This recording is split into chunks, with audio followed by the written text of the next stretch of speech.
We're back in session. I'd ask for a friendly amendment to our agenda that we start at 1 o'clock instead of 1:30 as it was posted. Mr. Chairman, I move that we amend the agenda to reflect the Board of Equalization schedule as published. We have a motion. All in favor say aye. Aye. Aye. That being said, the appellant hasn't arrived. I wonder if the appellant is under the 130. Well, I know, but Well, yeah. Are we told 1 or 115 or 1 or? Yeah. All right.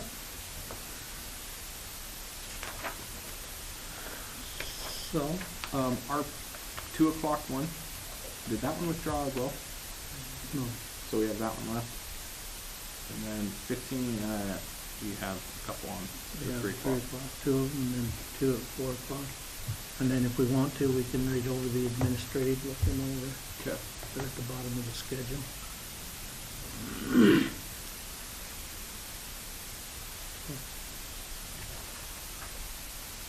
So,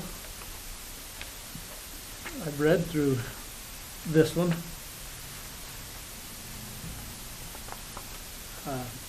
Let's turn some time over to the assessor's office. And what do you have to say? Oh, this one looks like, I'm going to check our log right now. It looks like we recommended a reduction. It just likely wasn't to the full satisfaction of the appellant.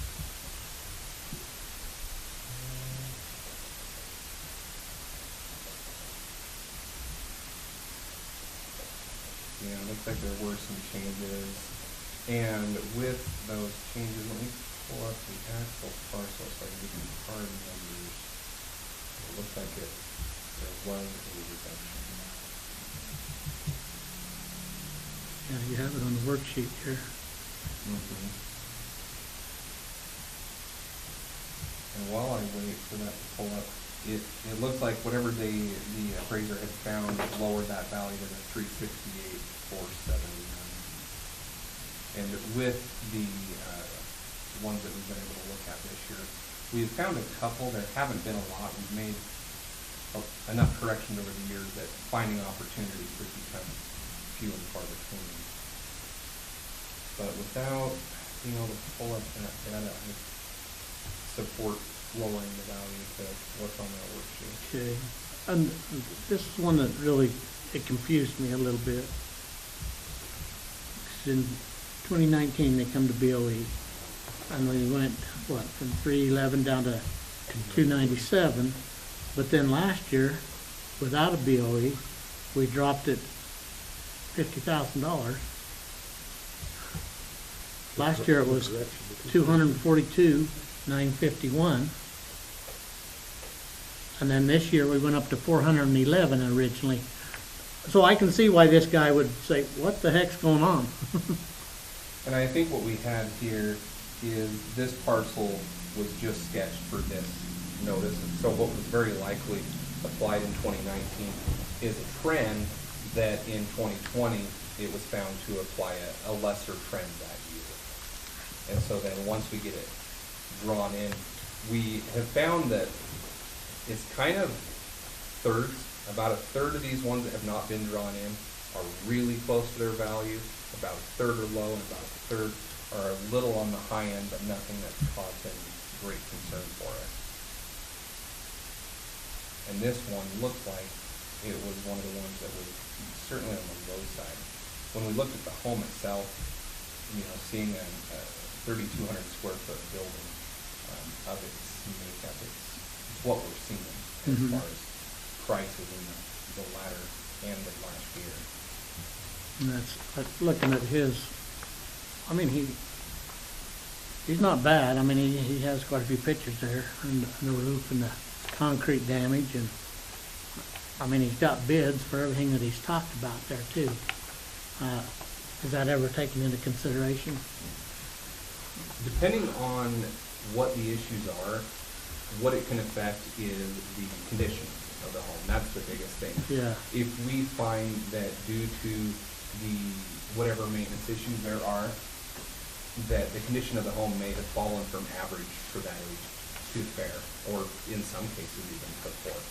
So yeah, when any of these property owners bring those up, that's the first thing we're looking at is it stuff that we would expect to see in a home of that age, or has it fallen to below that for some condition?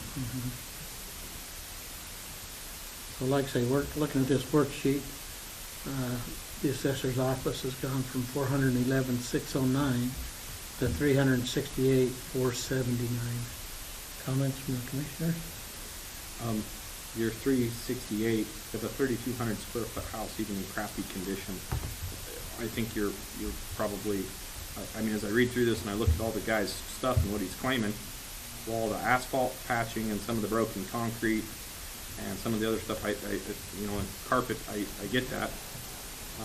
The roof, it's a cedar shake roof, which again, I'm not seeing any missing cedar shakes, and you tend to grow lichens and other stuff on it. So I think the condition would be with inside it. I think the 3 whatever would actually be, I think, is a fair, especially when you're going to January of this year.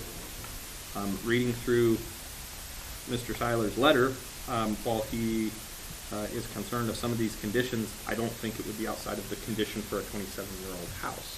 I think if you had brand new concrete and brand new all this other stuff, yeah, you'd be well over 400 grand. But your bids for your driveway and all your other stuff and carpet and all this other things, I don't. And when they found those opportunities for corrections, the majority of it was actually in the classifications of the outbuildings. That is what lowered it. It looks like it lowered most of it. We still got about $20,000 worth of assessed value on outbuildings. And I hate to say this, but outbuildings and pole barns are considered permanent structures because they're sunk in the ground. You're not moving them. And so there's certain things here which I don't think it's an understanding of what it is. So like I said, I think that the 360 whatever at the time of January 1 would probably be in line with current market trends and what we've seen and everything that's come before us for a 3,200 square foot house on acreage. Well, I think that last year he got a heck of a bargain. I think it did. I mean, that drop in $50,000, that's what kind of, I'm going, why? Yeah. I mean, we didn't even get involved with that. So he didn't come to us and complain at that time. But I also see going from 242 to 411. Yeah. That's a little sticker shock, no matter what. And that's why I say is I think this 368, 479. It's a good number. I think that's the thing. Motion? Mr. Chairman, for parcel RPR 380-302-4910, I would uphold the assessor's recommended value of 368, 479 and reflect it upon the improvements. We have a motion. All in favor, say aye. Aye. Passes unanimously. With that being said, we'll be at recess till 2 o'clock. Have the other one withdrawn.